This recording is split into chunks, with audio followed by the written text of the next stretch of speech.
mengi Bwana Yesu. Amen. Tunamshukuru Mungu tena kwa ajili ya jioni njema. Tuko katika viwanja hivi vya Swaswa. Ni kwa neema ya Mungu tuko mahali hapa. Tumekuletea habari njema za Yesu Kristo. Yesu Kristo aliye na majibu ya maisha yako. Yesu Kristo aliye na jibu la kila unalolihitaji. Maana yeye yupo kwa ajili yako. Amen. Jioni ya leo tena tunazidi kuwakaribisha ndugu zetu wa Swaswa, ndugu zetu wa Ilazo, ndugu zetu wa Eliasi na wote wanaotuzunguka mahali hapa. Tunazo habari njema za Yesu Kristo. Tunazo habari njema za Yesu Kristo. Tunazidi kukukaribisha. Tunazidi kukukaribisha, sogea mahali hapa ili uweze kupokea habari hizi njema za Yesu Kristo. Leo ni siku yetu ya 3 ambayo tuko katika viwanja hivi na tuko tayari tena kukuletea habari njema za Yesu Kristo. Fungua moyo wako uwe tayari kwa ajili ya kupokea habari njema za Yesu Kristo ambaye yuko hapa jioni hii ya leo. Basi kwa heshima naomba tusimame, tufunike macho yetu, tuweze kumkaribisha mtumishi wa Mungu kwa ajili ya kutuletea habari njema za Yesu Kristo aliye na majibu ya maisha yetu. Baba, katika jina la Yesu Kristo, asante kwa ajili ya jioni nyingine njema ambayo tena kwa neema yako umetuleta na umetuweka katika viwanja hivi vya Swaswa kwa ajili ya kuzinena habari zako njema, kwa ajili ya mji huu wa Dodoma, kwa ajili ya maeneo haya ya Swaswa, kwa ajili ya ndugu zetu wote wa Ilazo na Eliasi na kila anayesikia habari hizi njema. Neema yako Yesu Bwana tunaomba ikawe katikati yetu wakati huu. Tunamuinua mtumishi wako Bwana, ukampe usemi, akalete neno lako la uzima kwa ajili yetu jioni leo. Tunaomba haya machache katika jina la Yesu Kristo, mwana wa Mungu aliye hai. Wote tuseme amen. Hebu mshangilie Bwana Yesu kwa makofi mengi, kwa makofi mengi.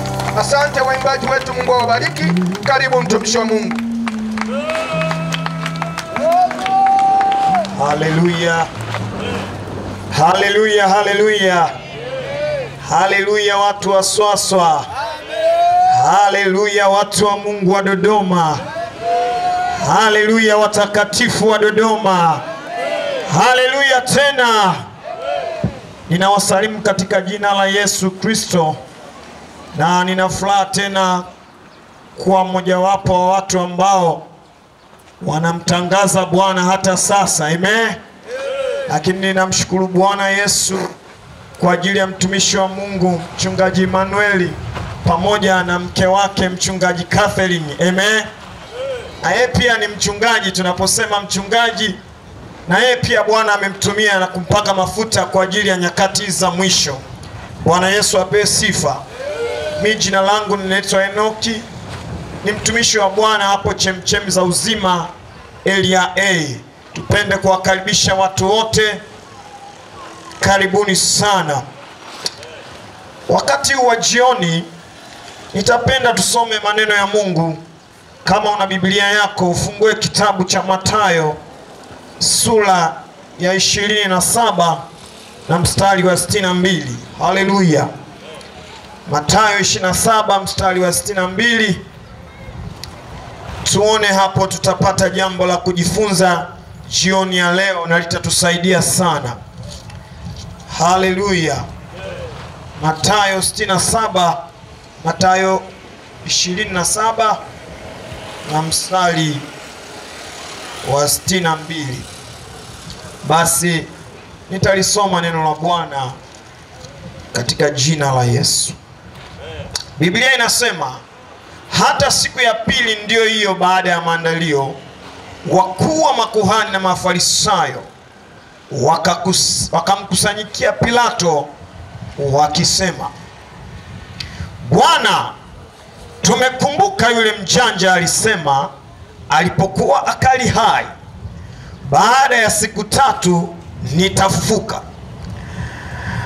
Basi amuru kwamba kaburi lilindwe salama hata siku 3. Wanafunzi wasije wanafunzi wake wakamwiba na kuambia watu amefufuka katika wafu, na udanganyifu wa mwisho utapita ule wa kwanza. Pilato akawaambia, mna askari nendeni mkalilinde salama kadri mjuavyo. Wakaenda wakalilinda kaburi salama. Amen. Wao walishakuwa na uhakika wamelilinda kaburi salama. Bwana apewe sifa.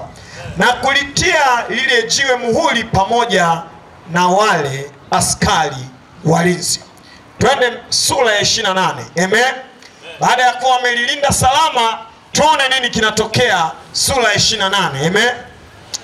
Mstari wa kwanza. Sabato ilipokwisha ikipambazuka na siku ya kwanza ya juma, Mariamu Magdalena na yule Mariamu wa pili walikwenda kulitazama kaburi ambalo lilindwa salama. Usisahau hapo kwamba walisema yule mjanja atafufuka. Kwa hilo hilo kaburi lililolindwa salama, wao wanaenda tena kulitazama. Biblia inasema mstari wa pili, na tazama palikuwa na tetemeko kubwa la nchi, kwa sababu malaika wa Bwana alishuka kutoka mbinguni, akaja akaliviringisha lile jiwe, akalikalia.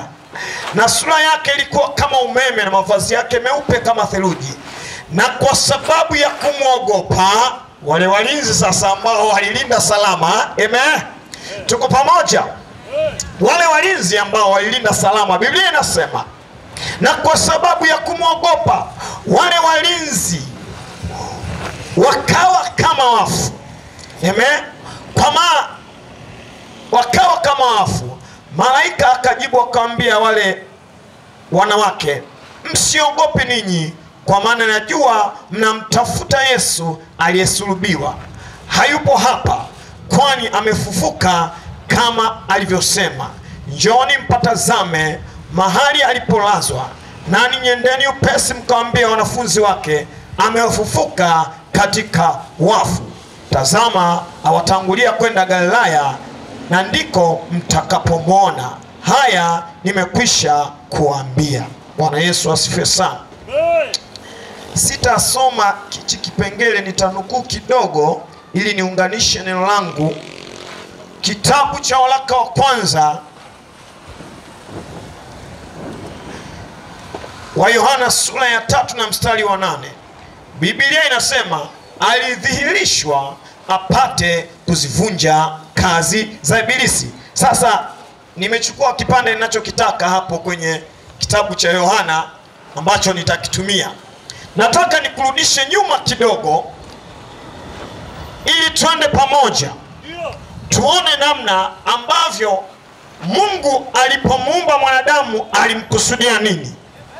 Biblia inasema Mungu alimuumba mwanadamu akiwa mkamilifu. Katika kitabu cha Mwanzo sura ya 1, ya 2 na ya 3 na ya 4 utakaposoma, na mwanadamu alikuwa anafanana na Mungu, na mwanadamu alimpendezesha Mungu. Na ndio maana Mungu jioni kama hii alikuwa akihudhuria kumwangalia mtu ambaye ana sura na anafanana na yeye.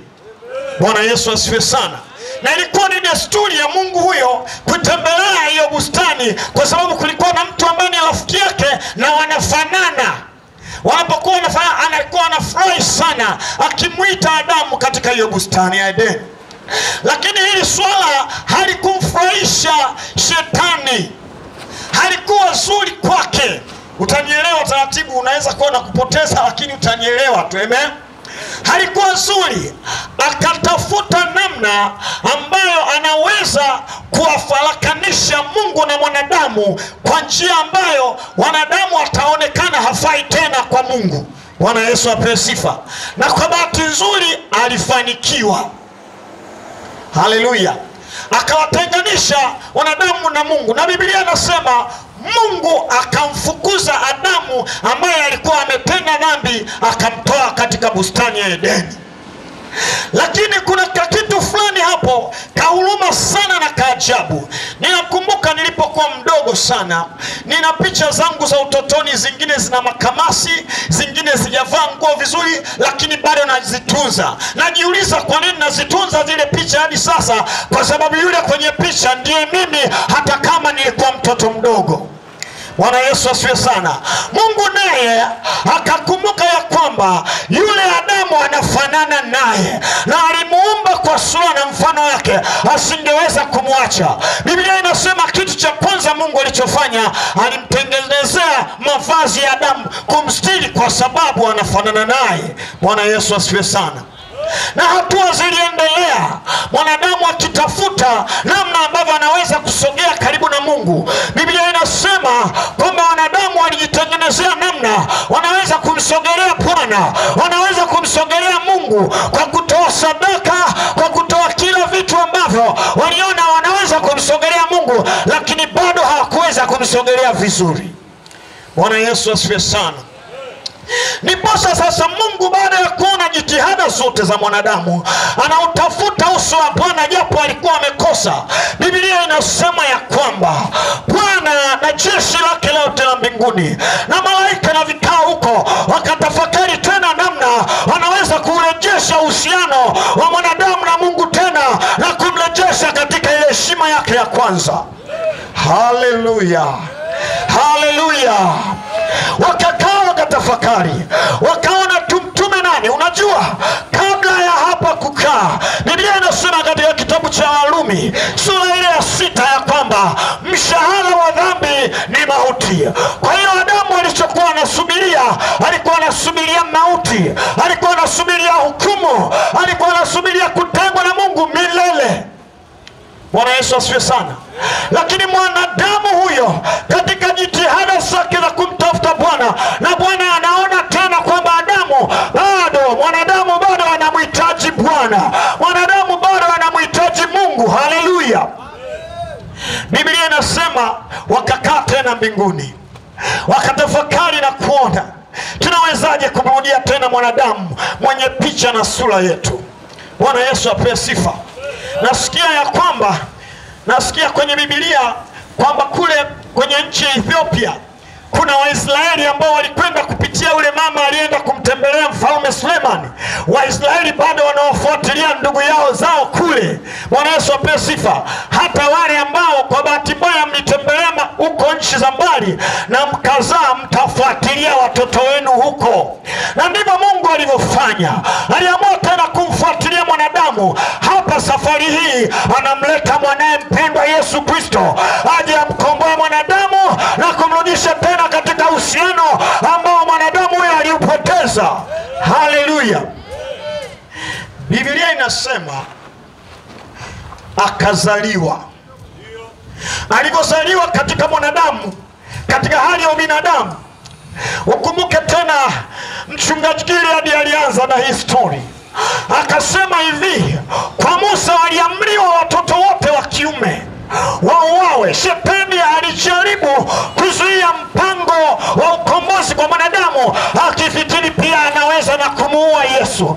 Biblia inasema mfalme akaamuru baada ya kupewa taarifa ya kwamba kuna mfalme aliyezaliwa, yani mtoto wa siku moja, mtoto wa wakati mmoja anaitikisa dunia. Yani hajaanza hata kutawala, wafalme wanatetemeka, wafalme wanaingiwa na hofu. Biblia inasema mfalme akahangaika akijua ni mfalme wa namna gani. Haleluya, haleluya. Na Biblia inatuambia wakataka kumuua Yesu, lakini Yesu akapelekwa sehemu kuhifadhiwa mpaka wakati ambapo wakati wa Bwana utatimia kwa ajili ya ukombozi wa wanadamu. Na kuja sasa huko ulikokuwa unaona na kupoteza ndiko na kuja. Bwana asifiwe sana. Biblia inasema Yesu alipokamilika akawa katika hali tayari ya kuanza kazi. Alipofikisha miaka yake ya kuanza kazi, Biblia inasema alianza kuhubiri habari njema akisema tubuni kwa sababu ufalme wa Mungu umekaribia, akiwaambia watu waziache dhambi na kuiamini ile kweli na kugeukia toba na msamaha wa dhambi ambao huo uliwaletea wokovu wanadamu. Haleluya. Na kilichotokea, Malai Herode hakuwepo, lakini alikutana na hawa Mafarisayo, alikutana na hawa wakuu wa makuhani ambao ndoto yao ilikuwa ni kuzima kile Yesu alichokuwa anakisema. Wao walijua ni mtu wa kawaida tu, hana uwezo wala nguvu. Walijaribu kumwingilia mara nyingi kwa sababu alikuwa akiwaambia madhambi na uovu waliokuwa wanaufanya, kwa sababu alikuwa akiwakataza watu kutenda dhambi na kumgeukia Mungu aliye hai. Kama sisi ambao tunakuja, watu wa chemchemi ya uzima, kukuletea habari za wokovu, kukuletea habari za kuingia mbinguni, kukuletea habari za kufunguliwa. Ndivyo hata Yesu mwana wa Mungu alifanya. Alileta habari za wokovu na ukombozi wa wanadamu. Haleluya. Wakamzuia, lakini safari hii walikutana na kitu cha ajabu sana, sicho walichokizania. Bwana Yesu asifiwe sana. Na ndivyo hata sisi tuliokoka, ukituchezea utakutana na kitu kizito sana. Utashangaa kwamba hapa ndipo usipo, kwa sababu tunaye Bwana wa mabwana. Biblia inasema katika hizo injili zote ukisoma, utakutana na matukio mbalimbali ya Yesu.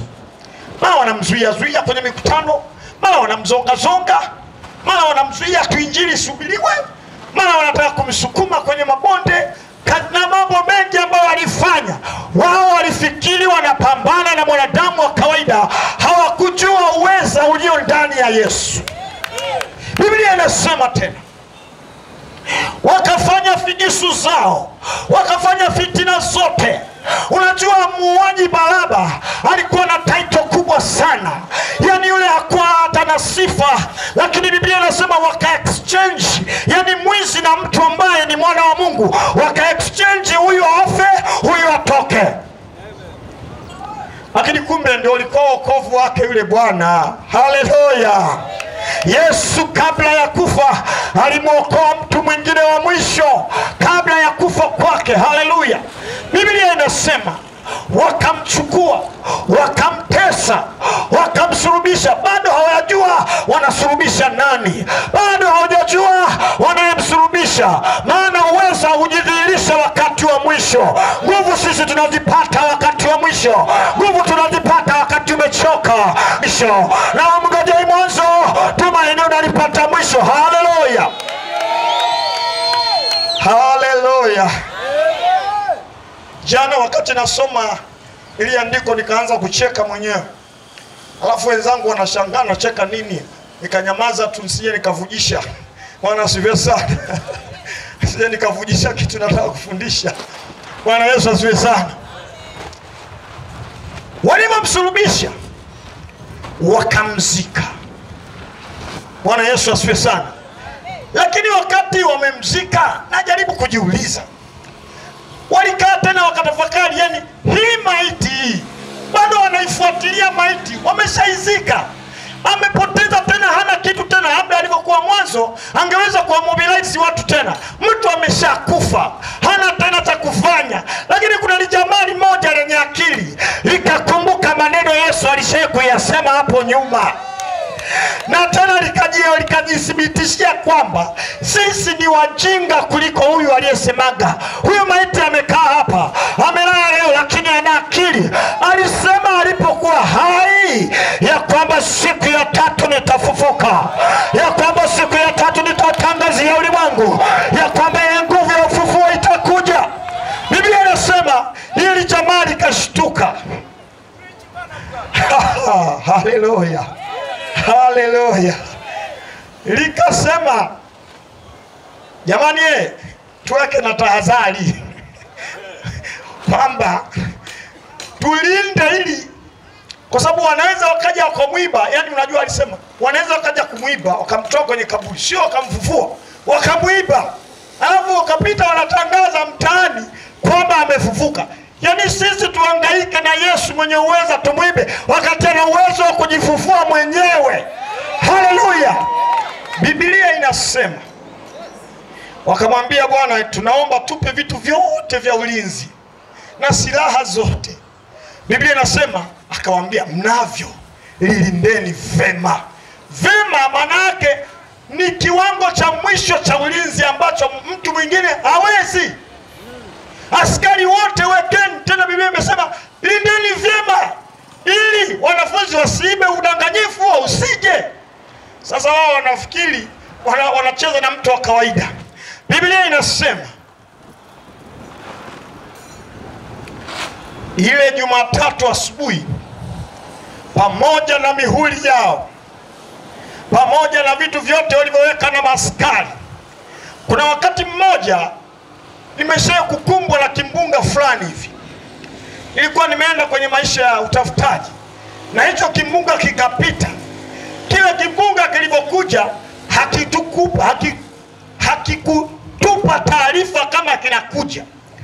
Yeye aliyekuwa ameachama, yeye aliyekuwa amefumbua macho, walishangaa mavumbi na vile vitu viko midomoni, viko machoni, viko yani vimesambaza tu kila mtu. Sasa Biblia inasema hawa wakati Yesu anafufuka, Biblia inasema tetemeko lilitikisa nchi. Mwana wa Mungu anatoka akiwa na ushindi kwa wanadamu. Mwana wa Mungu anatoka akiwa na nguvu dhidi ya mauti. Mwana wa Mungu anatoka. Biblia inasema tetemeko kubwa.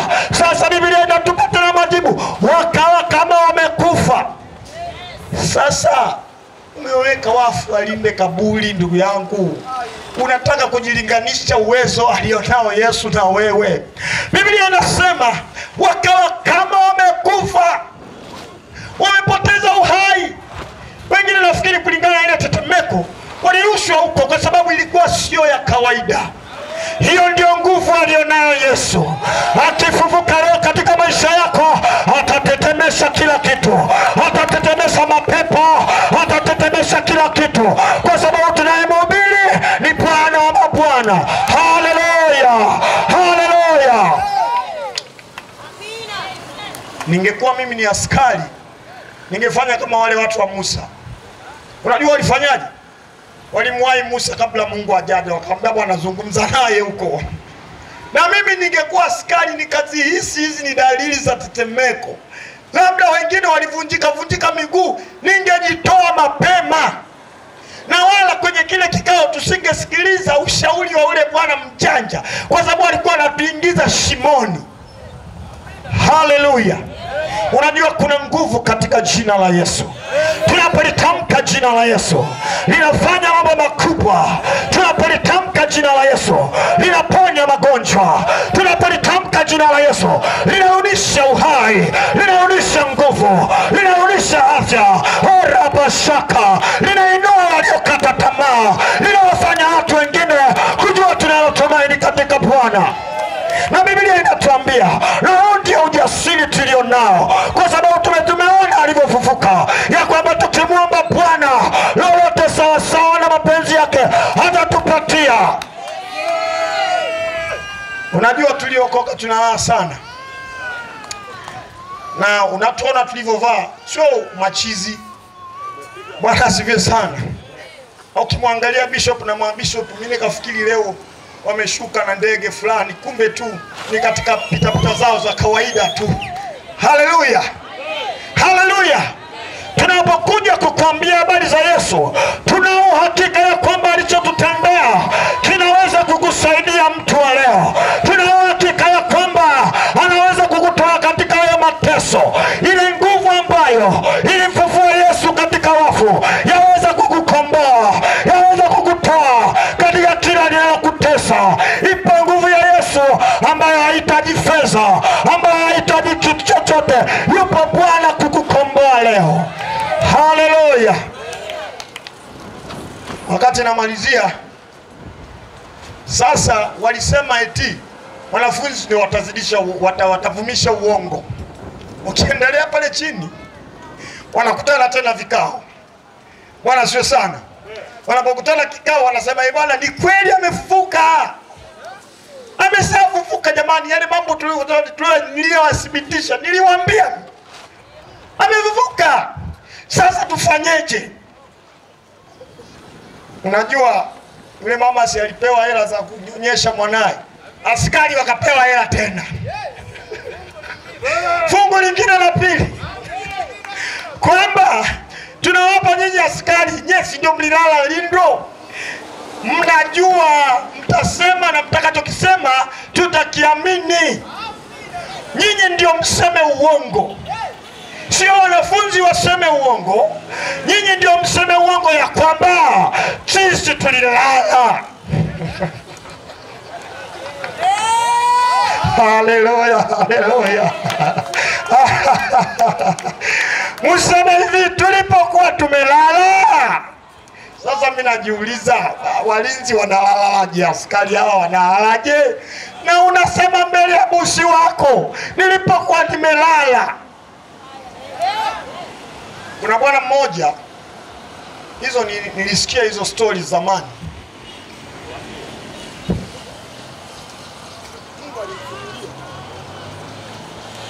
Mungu alimfunulia ya kwamba bosi wake akisafiri atakufa, na alimfunulia kwa njia ya ndoto ya kwamba bosi wake asisafiri atakufa. Kwa hiyo asubuhi na mapema aliwahi, akamwambia bosi wake ya kwamba Mungu alinitokea katika ndoto akaniambia hivi, ukisafiri utakufa. Akamuuliza, ulitokewa katika nini? Ndoto. Mtu anaota ndoto akiwa amefanyaje? Amelala. Kwa hiyo wewe ulilala kazini, kazi huna, akawa amefukuzwa kazi, lakini kweli bosi alivyosafiri alikufa. Bwana asifiwe sana. Na hawa nao sheria inawataka wafukuzwe kazi, ila kwa sababu uongo una nguvu, wakapewa na fedha waendelee kusema uongo. Waende waseme, mheshimiwa, nyinyi wananchi, sisi maskari mliotuamini pamoja na rais wenu wa jamhuri hii aliyetuamini, sisi tulilala. Wote tulilala. Sasa tulilalaje wote? Wote tulilala. Na tulivyolala walikuja wanafunzi. Sasa wanafunzi wenyewe 12, askari wote mnalala. Na wakati huo kuna mmoja alishajinyonga, walibaki 11. Na wengine walikuwa wameshaingiwa na hofu. Kina Petro alikuwa ameshakimbia kwa kujiorganize kuja tena kumwokoa Yesu. Watu walikuwa wanaogopa mijeledi.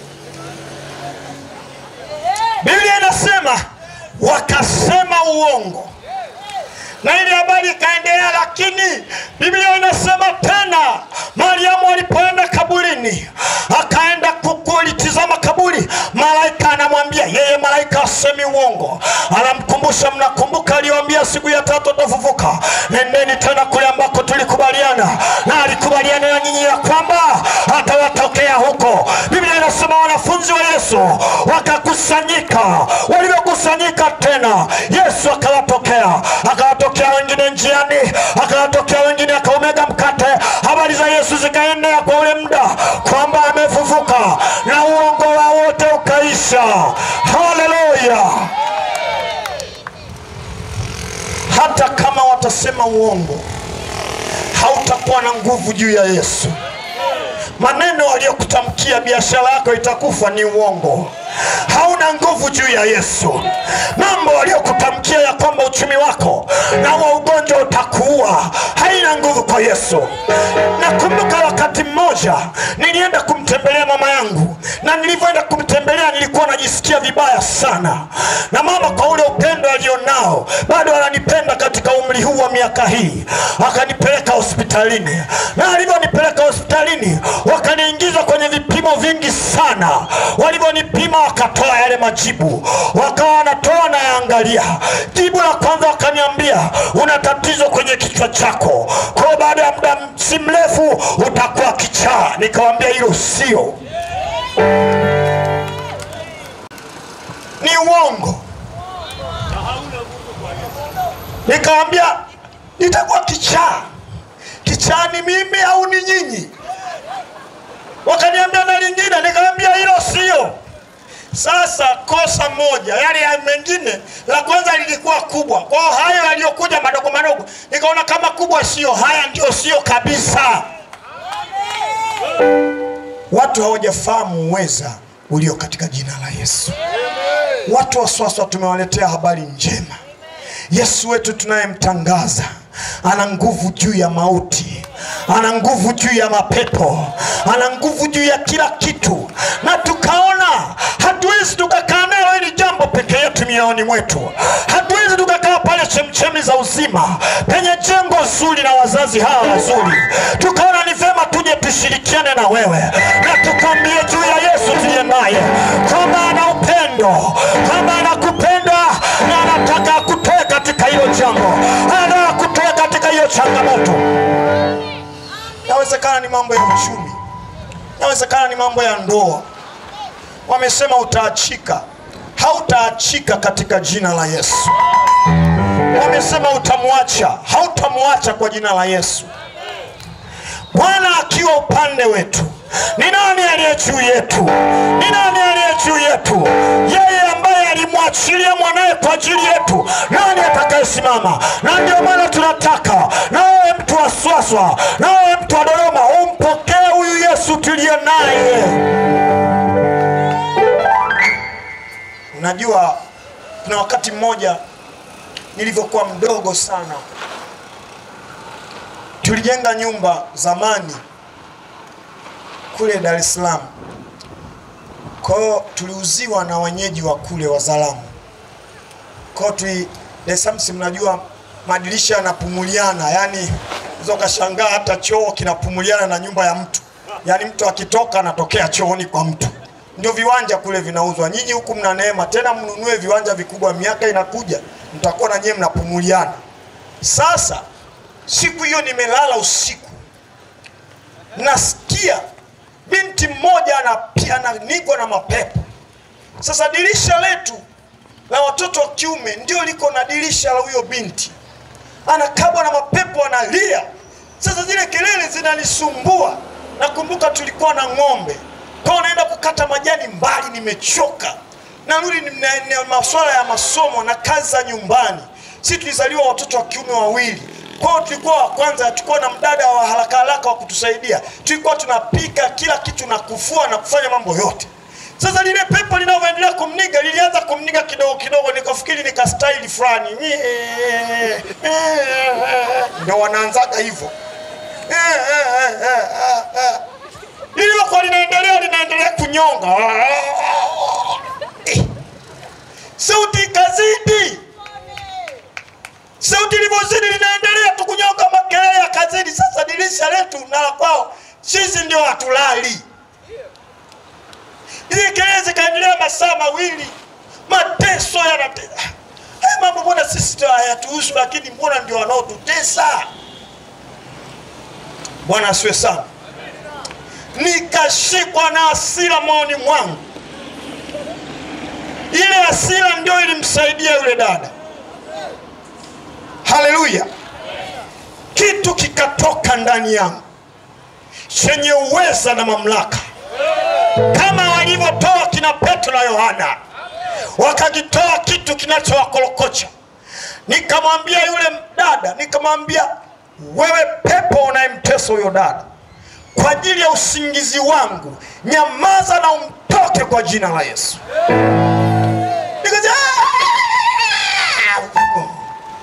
Nikajifunika shuka, nikaendelea na usingizi, kwa sababu Bwana alituheshimu tuliokoka. Sasa ninajiuliza, hizi raha tunazozipata, nyinyi watu ambao hamjaokoka, kwa nini hamtaki kuja kwa Yesu? Watu wa Swaswa, sisi tunaomba jambo, Bwana anafanya. Sisi biashara zetu tunasema tu, Bwana zilinde, Bwana zitunze, mkono wa Bwana unasimama. Na ndio tumekuletea hilo neno, ili Bwana azilinde biashara zako. Najua labda mnasema tunasema uongo. Nikaenda duka moja la mtu mmoja wa Tanga. Nilipofika kwenye duka lile, nikaweka pozi hapa juu. Hii ni wakati ananipimia. Sasa kumbe pale nimeweka pozi ndio kuna tumaini lake. Kuna kitu kamewekwa hapo juu. Nyinyi wafanya biashara mnamhitaji Yesu. Hamhitaji hivyo vitu. Mnamhitaji Yesu. Nikawa nimeweka pozi hapo. Naendelea, kumbe ninavyoweka pozi ndio naendelea kufanya hivi. Mimi sijui. Kunaendelea kufanya hivi, mimi sijui chochote. Roho inamuuma. Roho inamuuma, anaangalia pale kwenye kile kitu chake. Roho inamuuma, mimi naendelea, hanipimi. Sasa nashangaa mbona hanipimi? Labda tunavyoendelea kuongea ndio anafurahi, anaendelea kunisubiria, hanipimi. Kumbe mimi ninavyoendelea pale, nageuza pozi hivi, mara nikaona kitu kameanguka chini. Na mimi nikaona haka ni kawaida. Ni kadude. Nyinyi watu mnaodanganya watu, nyinyi waganga mnaodanganya sana watu. Tunawasikitikia ambao hamjaokoka. Biblia inasema mtumaini yao Bwana ni kama mlima Sayuni. Na kama milima inavyojusa, Bwana anatuzunguka. Wakati naendelea kugusa hivyo vitu,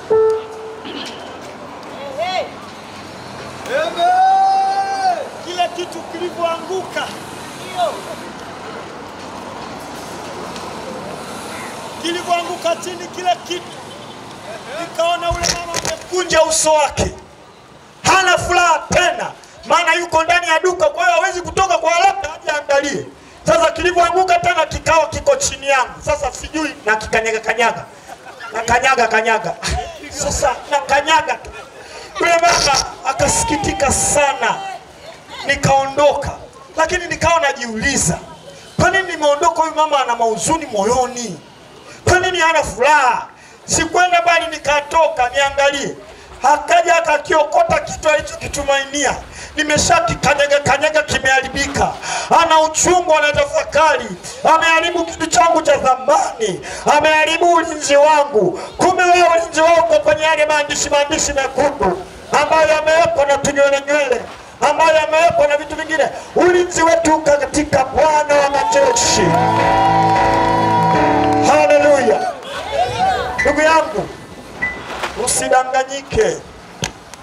Yesu ndio mwenye mamlaka ya kukuponya. Yesu anaweza kukuokoa kwenye hilo jambo. Usipeleke hela. Na ninapomaliza nakumbuka tena kisa kingine. Nilikuwa na rafiki yangu, babu yake alikuwa ni mganga wa kienyeji. Bwana asaidie sana. Kwa sababu alikuwa ni mganga wa kienyeji maarufu, sisi watoto tunaenda kutembea na kucheza kwake. Alikuwa na himaya kubwa sana, na aliweka kile kilinge juu ya chuguu kikubwa. Kwa biashara zake alikuwa ameweka hapo, lakini kwa nyuma kwenye kile kilinge kulikuwa kuna katundu kadogo. Bwana Yesu asifiwe sana.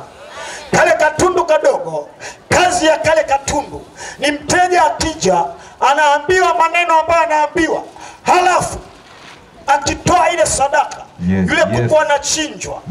Akichinjwa, damu inawekwa kwenye chombo, anatoa kale kakuku nyuma ya kale katundu. Akitoa kuku, wanachukua haraka sana. Wanachukua haraka sana yule kuku ambaye mjinga mmoja amempelekea mganga. Wanaenda wanaweka wanakula kwa pamoja, lakini yule ambaye amepeleka hao kuku anaishia kupakwa damu ya kuku. Kama damu ya kuku ingekuwa ni uponyaji, angejipaka nyumbani kwake na akamla na yule kuku.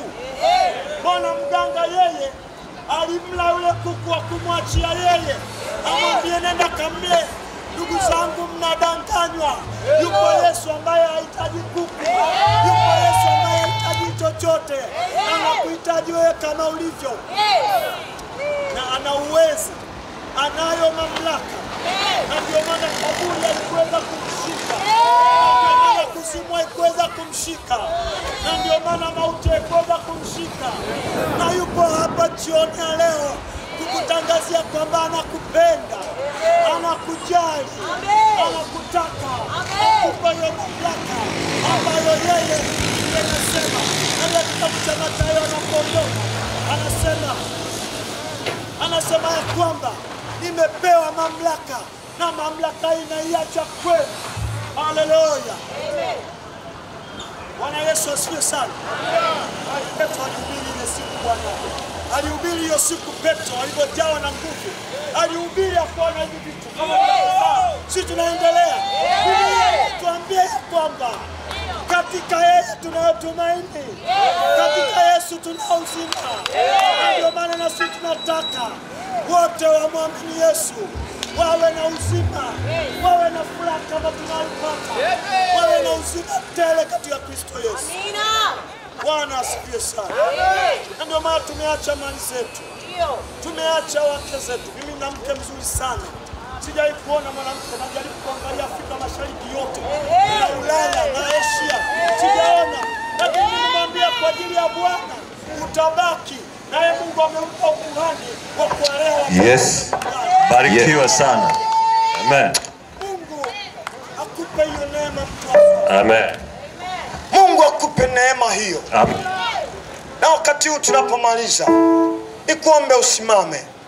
Na wewe uliye mbali, umesikia habari za huyu mtu mjanja.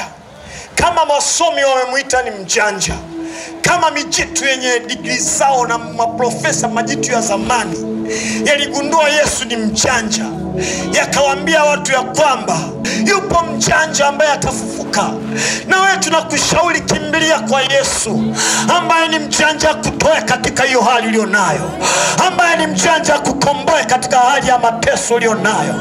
Umetusumbuliwa kwa matabibu na kutibiwa kwa fedha nyingi. Yupo Bwana ambaye anaweza, hata watakaposema kwamba huo moyo wako si umegeuka.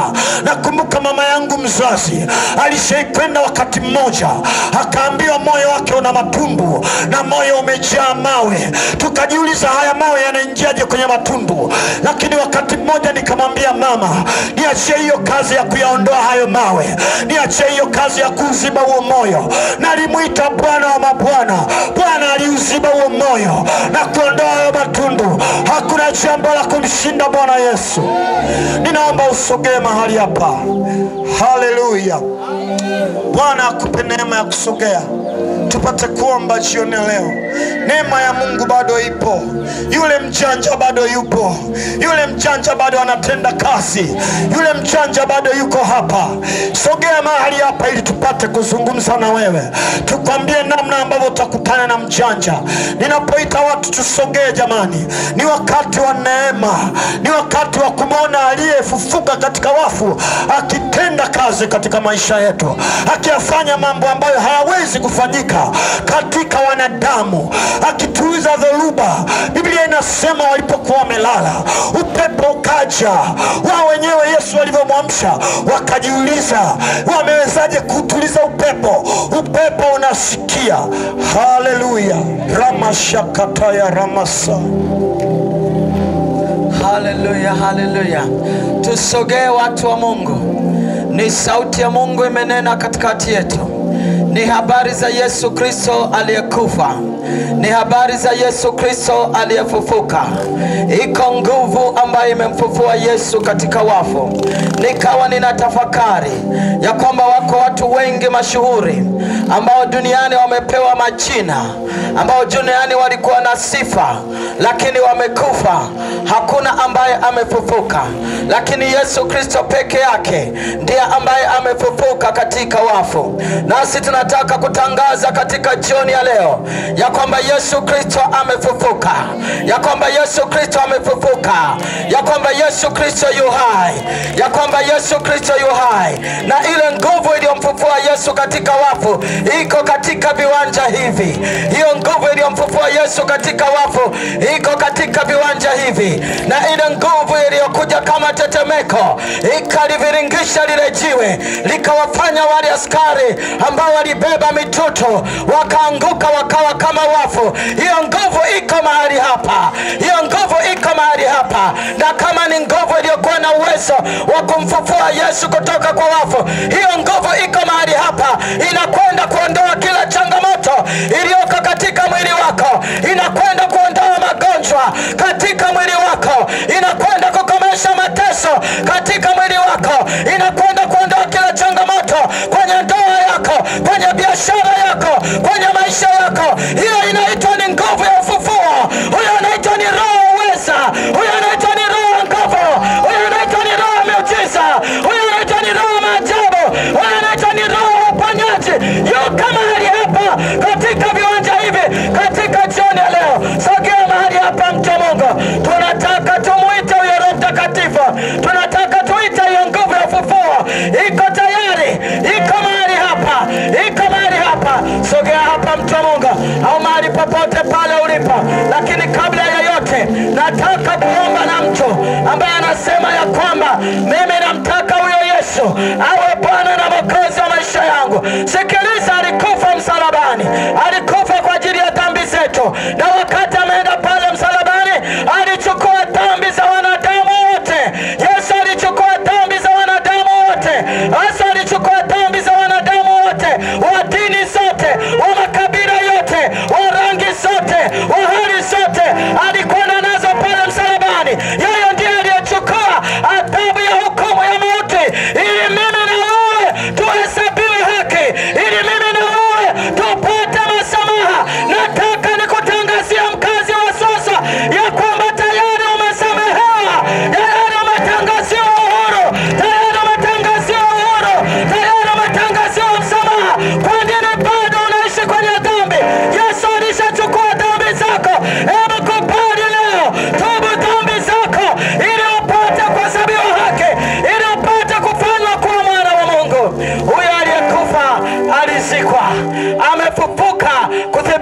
kuthibitisha wokovu wetu.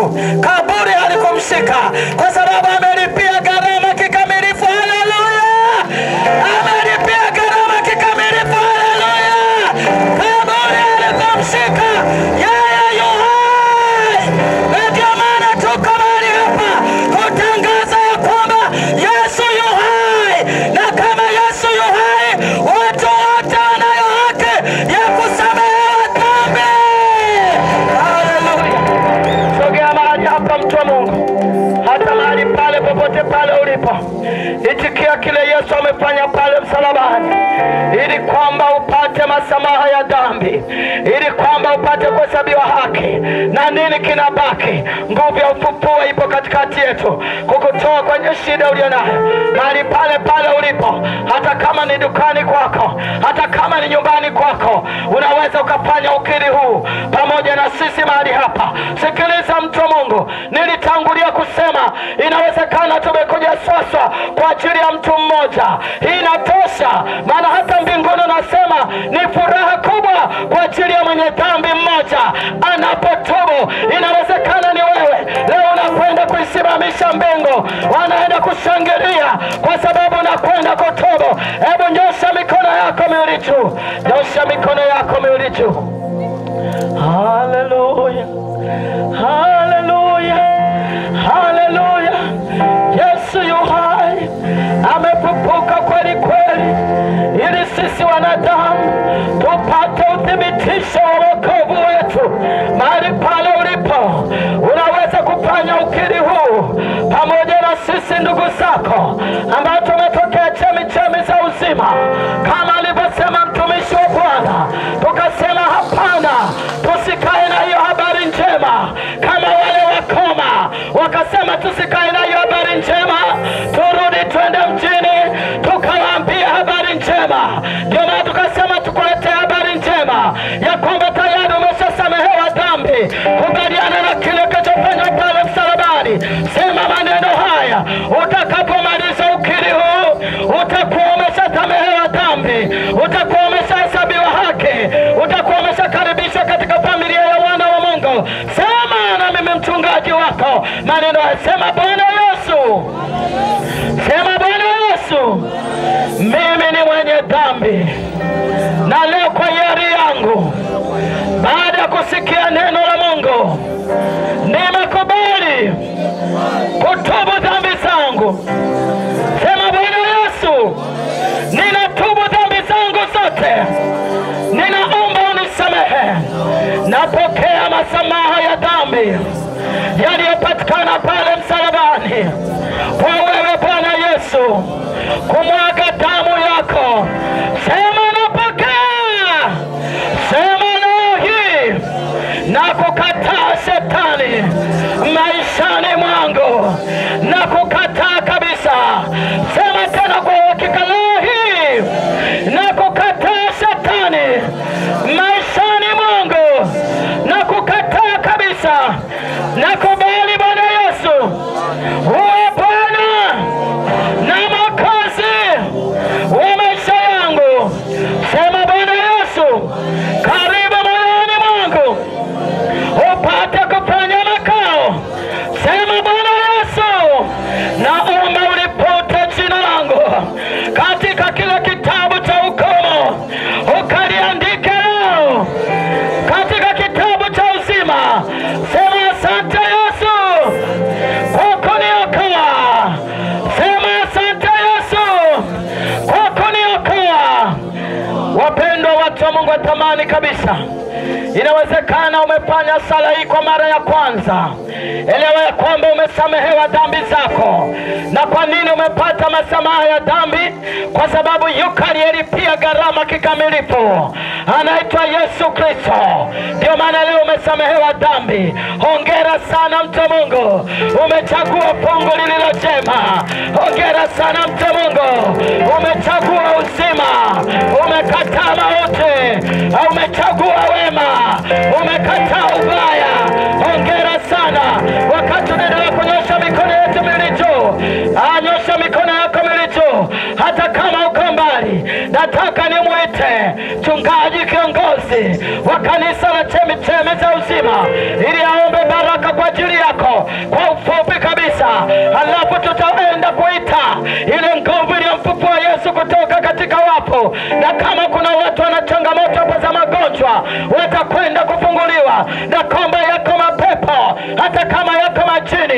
yanakwenda kuachia njia, yatakwenda kuachia njia katika jioni ya leo, katika jioni ya leo. Kila pepo litaachia njia, kila jini litaachia njia, na misimu yote itaachia njia. Kama siko kazi za kichawi leo zinakwenda kuharibiwa, na magonjwa yote nataka nikwambie yanakwenda kuachia njia. Na leo nakwenda kutangaza uhuru wako, tunakwenda kutangaza uzima, tunakwenda kutangaza uponyaji. Karibu. Fumba macho yako tupate kuomba. Kama huwezi kufunika macho, basi inama kwa heshima kwa Mungu tunayemwita. Mungu Baba, asante kwa ajili ya watu hawa waliochagua kukuamini, waliochagua uzima, waliochagua baraka, waliochagua ukombozi. Nami naita uwezo wako uje juu yao, ukawaweke huru. Maana mwana wa Adamu alifunuliwa apate kuzivunja kazi za ibilisi. Ikawe mwisho leo, nguvu ya dhambi isiwe na nguvu juu yao, magonjwa yasiwe na nguvu juu yao, mapepo na majini yasiwe na nguvu juu yao. Uwape mwanzo mwingine, watembee katika upya wa uzima, upya wa wokovu. Ya kale yawe yamepita, tazama yawe yamekuwa mapya. Neema yako ionekane maishani mwao, katika jina la Yesu wa Nazareti, mwana wa Mungu aliye juu. Watu wote tuseme amen.